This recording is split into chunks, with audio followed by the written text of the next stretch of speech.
down, but it took 4 women, Aya, Malia, Zoka, pregnant, and Star, to hold her back from attacking Baba G and wanting her money back.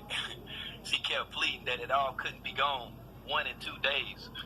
Baba G called the finance team on the speakerphone and asked how much money was left in the budget of Nas's money. They explained everything was used for Hawaii to pay for the tickets, the Airbnb in Hawaii, and he told her to stop running and just surrender to what it was. But she threw her fist up ready to fight. The women, it was a constant tussle until they got her out of Babaji's room. She was very little but strong. She finally walked away and went to sleep. But the next day it was the same shit. Over tea, she admitted she was happy that she stayed. Fast forward to Cali on the porch. We talked some more, picked some oranges, lemon leaves off the tree, made more tea, just relaxed in the room, and then slept some more. We couldn't wait for the morning time to be on the flight. I know I couldn't wait to see Baba G. Our flight was early in the a.m. 2 Ubers awaited us. It was myself. I'm going to tell you what he reading. Hold on. Let's let him finish and I'll explain it. So I gave Pice to split it with the men. Niza and I had nothing to eat because the plane only served cheese sandwiches, but we did drink the canned juices. I was super annoyed about not eating a sandwich because I knew Baba G would eat out sometimes and he had no restrictions. I ate one side of the bread and dug out the dough. It was a 5-hour flight. None of us had any money. They told us we'd eat when we arrived in Hawaii. We had connected flight from Honolulu, which was another 2 hours. So by then we were all famished at the Honolulu airport. I remember going to Starbucks and asking for hot water and honey because I had tea bags. And Loyal told me I couldn't drink the water because it was tapped. I literally ignored him and enjoyed my tea. At that point, I was on the anger, hungry feeling. Pice kept talking. Hungry. It's just a test, Mama Earth. It's just a test. He was the only sound voice in my head at that point because I was fuming. Another thing we had to follow was walking in between 2 men at all times. Like when I went to get the water, Pice was in the front and Caliber was in the back of me like a lion. We couldn't walk side by side. It was protection for the women at all times. I got annoying after a while because I wanted to go to Starbucks on my own and dig through my purse for change for a banana or something.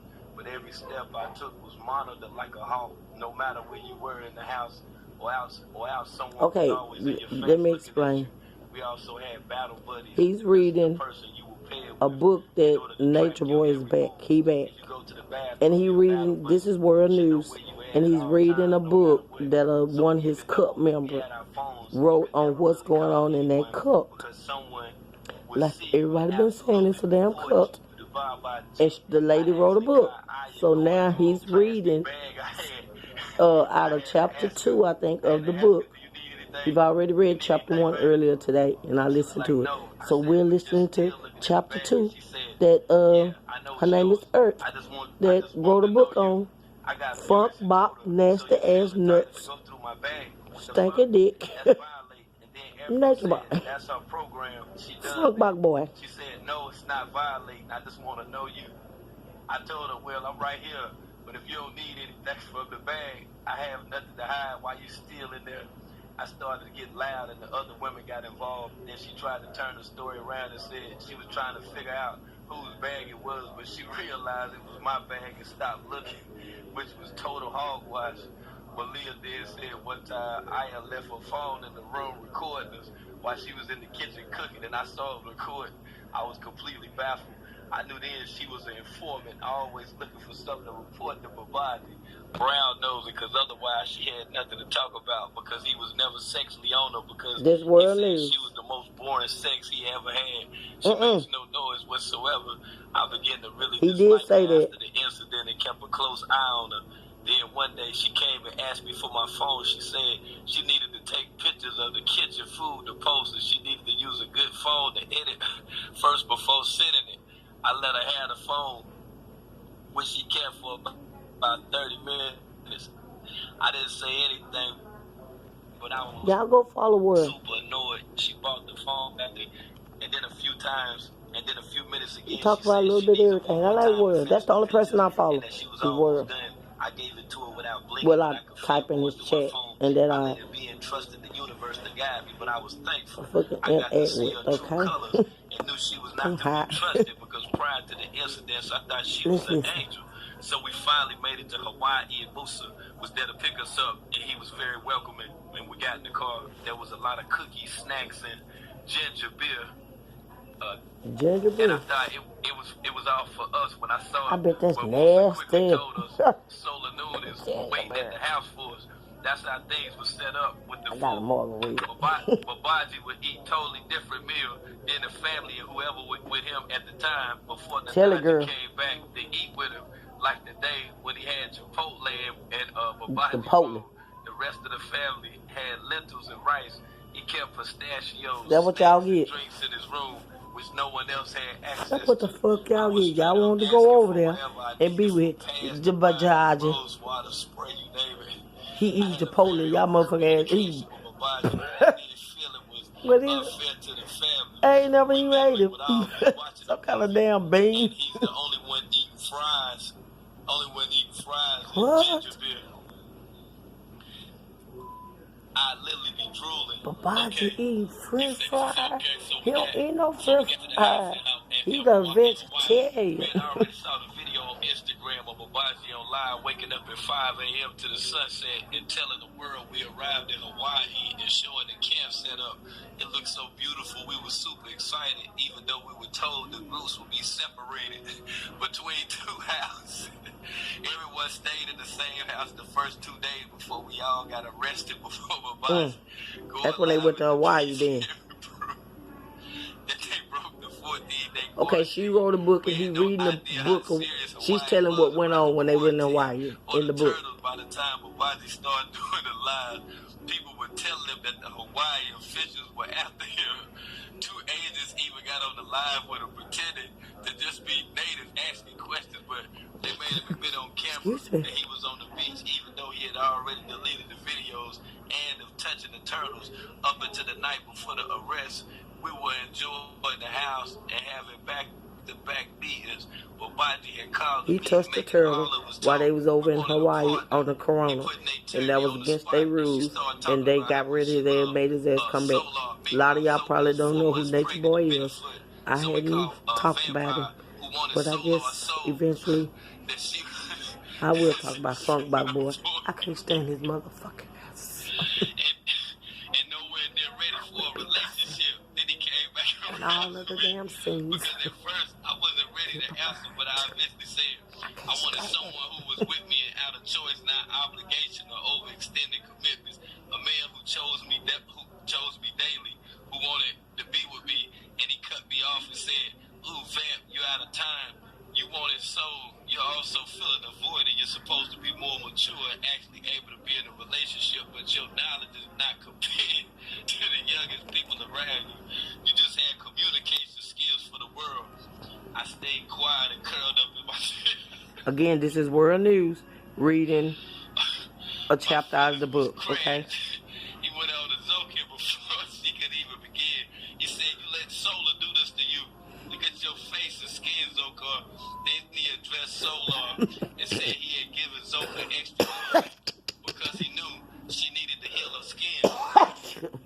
So he massaged her with tea tree oil and washed her hair. No sex or anything. But she needed my attention because Solar is literally taken from her. Solar's face got really red, but he said nothing. Then he asked Solar what he wants in a relationship, and he went on a tangent per usual. He overthinks and over-intellectualizes things. Babaji cut him off and started saying that being in a relationship with him is like being by yourself. That he doesn't need a relationship, that he knows how to self-soothe by playing with his nipples, his ears, suck his thumb, and good music is all he needs. So he just needs a partner for sexual exchange, and that he loves Malia submitted to him sexually. But after that, after the sex, likes the space, so in order to be with him, you have to be with your own thing and be on your own, because he's not going to give it. He's not going to give affection and attention to anyone. I don't know who all over here know about Nature Boy, but I feel so I'll bad put for some Malia, shit up of it. just like saying she just a piece of I don't like him. But I will put some shit up on you. Funky ass nigga.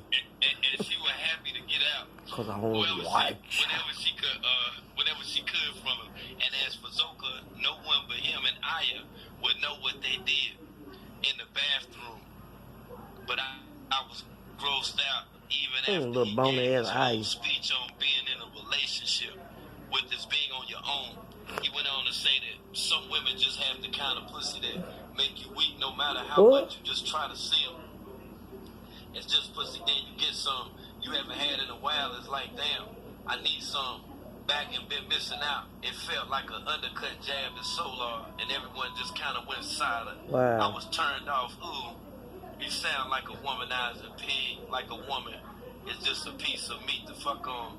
But then Sheba spoke up about their relationship, and Sheba said that the flames were gone, and Tron needed to be more loving, and they were honest and open, very clear communication. Tron gone. I need to go back and find who did the thing on him and put it. Tron, your left. I turned around. Your big goofy ass friend left. Big lurk looking fucker. He made me sick. Brainwashed ass. He sounded like, okay, alright. That's okay. Brian said that she was 4 months pregnant. Oh, okay. Ooh. I see how I just cut through that. He sounded like a womanizing pig, and a woman is just a piece of meat. Then True spoke up about their relationship, and Sheba said that the flames were gone and that True needed to be more loving, and they were honest and open and very clear in communication. It was so refreshing to listen to. I'm going to sit here and listen to the rest of the world of the news, and I'm going to put this back up in just in case y'all missed it. World news. Okay, let me do something else. Let's do something else. Now this chapter 4, my night and if you want to go subscribe, I'm gonna be dropping the link in a minute, man, but y'all can tap in with the read while we going in. If y'all ain't smashed that like button already, make sure that y'all smash that like button. We on chapter 4, my night in Hawaii with Babaji. He came out of nowhere from behind and then smacked my ass so hard I yelled, and then he grabbed me by my neck and said, "What you gonna do, pussy? You want somebody to choose you, huh? That's what you want. Come here." He grabbed me by my neck, took me in the back of the room and shut the door. He scared the shit out of me. He put me to sit on the dresser, and he sat on the lower level of the bunk in the bedroom across from on the lower level of the bunk bed in the room across from me, and he said, "I want to play you something." He played Erykah Badu, Orange Moon. He told me to listen to the words carefully. Every sentence he paused, asked if I knew the meaning. He told me the song is about a woman becoming brighter from her man. And like I said, he's reading a book from this lady named Earth that was over in Nature Boy Camp. And she left and she wrote I fucked up. She wrote a book about what went on over there in the camp. And for my new subscriber, y'all probably don't know who Nature Boy is and don't know who the fuck I'm talking about. Since he's back, I will be putting up some shit up. Funk Bach Boy. But I'm going to go back to listening to world news. Y'all go subscribe, okay? Sub it up. WURLD, World News. He got about 19,000 billion channels. Subscribe to all the motherfuckers. Don't miss them. Because if you miss one, you're going to miss something. Alright? He makes shit make sense. Like I like. Okay? Well, let me get off of here and get back to work. And I'm going to let y'all go. And I'm going to keep going. I'm rolling. Ooh, ooh, ooh.